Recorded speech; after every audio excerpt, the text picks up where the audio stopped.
So who is responsible for the success or failure of a movie? You may have heard of a popular theory that explains this, called the Auteur theory. In its most basic reductive form, the Auteur theory says that the director is the one who's responsible for the greatness of a movie. But is that really true? I mean, have you ever seen the credits at the end of the movie? Look at all those people in the credits. Thousands and thousands of them have some degree of creative influence on a movie. With hundreds or thousands of people working diligently on a movie, how can one person be responsible for such an immense collaborative production?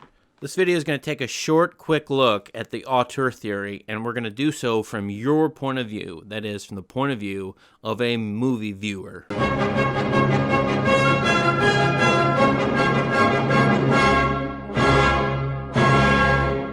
Now think about the initial question I posed at the beginning. Who is responsible for the success of a movie? There's so many possible answers besides what the Auteur theory says.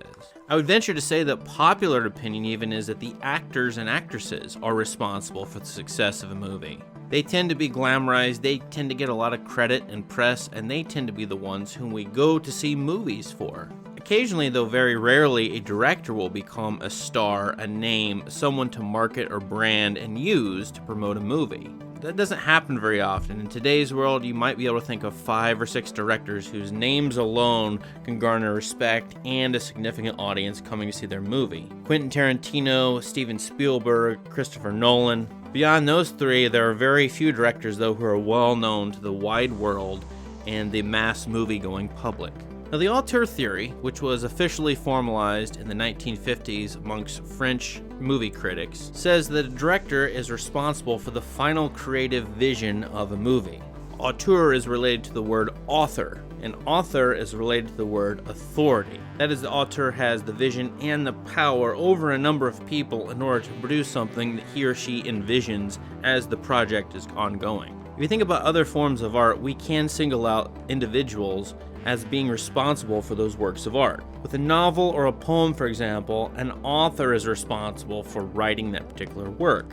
What about paintings or sculptures? Well, an artist is responsible for an individual work. Now, the whole notion of an artist as a singular visionary genius who is producing work that comes from within them is a Romantic era notion. The Romantic era being a period in the late 1700s, early 1800s. But the truth really is that there are a whole lot of books, there are a whole lot of paintings and sculptures that have depended on collaborations. In the Renaissance, for example, a lot of people have given artists like Michelangelo and Leonardo da Vinci final credit, but they were actually working with teams of artists. And that's particularly true for architecture, especially buildings. And secondly, we can say if an artist is responsible for a single work, he or she is a product of his or her environment, the hundreds or thousands of people have had influence on their lives. So it's never really clear if a single individual or a historical context or cultural context is really responsible for a work of art. There's another problem with the Auteur theory, and that is if you take any single individual movie and just look at it for the influence that someone might have had on it, you can't necessarily tell if the director is the one who had great influence or there was other people working on the project. The Auteur theory, from the moviegoer's point of view, only works if you look at a body of work from an artist who is the director. If you see 5 or 6 films from a certain director, you can start to notice patterns. That can be their story choice, that can be the tropes that they use in the movie, that might be their editing scheme, that might be some of the shots they choose to use, it might be settings, it might be what other movies and books they quote. There are a number of things that might tip us off to particular choices a director is making over the course of the body of his or her work. I think that's where the Auteur theory really works well, is when we examine a large body of work from some director. And thus, the Auteur theory isn't really going to help us out much if a director's only made 1 or 2 movies. Getting back to the point about movies as a collaborative enterprise, when we look at any single individual movie, we can say, yes, a director has a lot of say, maybe a lot of power and influence over a movie, but it also could be, and this is what the movie viewer doesn't exactly know unless he or she watches a couple of documentaries or reads books about a movie, that an actor or actress might have had influence. Or, even better, a screenwriter whose initial script was fabulous. Other people heavily involved in shaping the creative influence of a movie include producers, cinematographers, editors, special effects people, costume designers, composers, makeup artists. There have been a number of people in movie history who haven't been directors who have been seen as having a humongous influence on the movies that they have worked on. One of those, as I mentioned, is clearly composers. Almost everybody knows who John Williams is in the scores that John Williams wrote. John Williams, as a composer, is a commentator, one who's creating feelings and gestures and overtones in all of the movies he's worked on. And no matter which director he's working for, you can tell it's a John Williams score by the kinds of musical choices he makes. That is, John Williams is a very powerful voice, a very powerful creative force in each of the movies he writes scores for. I think the same is true of a number of great composers, another one being Bernard Herrmann, who did work a lot with Alfred Hitchcock, but worked with other movie makers. Going way back, the technical effects man Ray Harryhausen is one of the most noted people in all of cinema history. He, of course, invented basically stop-motion animation, making it come alive and making an amazing-looking movie still today in the original King Kong. When you look at all the movies that Ray Harryhausen worked on, now they're marketed actually as Ray Harryhausen movies, even though he only did the stop-motion animation for those movies. In other words, for these movies, the directors aren't given credit, nor are the screenwriters. It's the technical effects person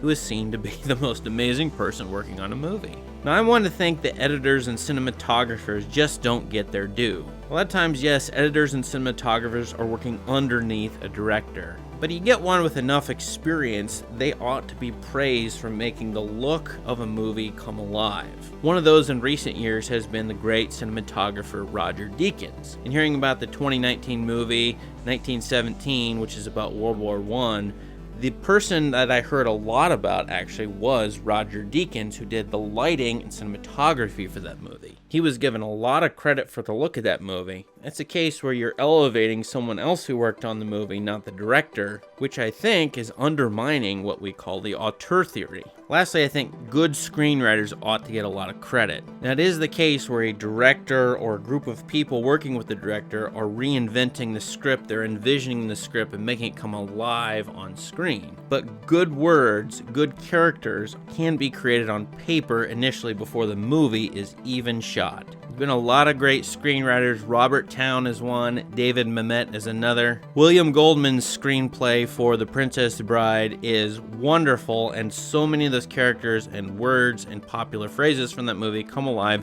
because he initially wrote them. All this is to say that the auteur theory, although it makes things simpler because we're putting all the responsibility on one person, the director, is actually sometimes too complex, is actually sometimes wrong. Movies as an art form are collaborative efforts no matter what. You'll never have a movie made by just one person doing everything in a movie as if an author is writing a novel all by himself or herself. Movies require many people doing lots of different tasks. It's like a hive or a colony being built by a number of different insects. You know, for a colony, you might need a queen ant, you might need an overseer, but all the thousands of individual ants doing important work are collaborating to build up and create something unique. Now, it might sound like I'm dismissing auteur theory throughout much of this video. I actually like it and use it a lot myself. In fact, the number one way for me to find movies I like, the number one way for me to find a great movie is to use the auteur theory. If I like one movie from a director a whole lot, I'm going to watch other movies from that director. And that's been a better way for me of choosing movies and finding great movies rather than going by critics' polls, rather than following an actor's career, or looking at what has been popular and what people are paying for at the box office. But even though I like the idea of a single visionary genius whose work over time is seen as something that shows themselves as a reflection of themselves, I love the idea of a collaborative effort, a republic, as it were, that creates a humongous production that is once amazing and couldn't be done without the work of hundreds or thousands of people. So I like to think of movies less as paintings or as novels or poems. Movies are more like great cathedrals. They're like great architectural enterprises.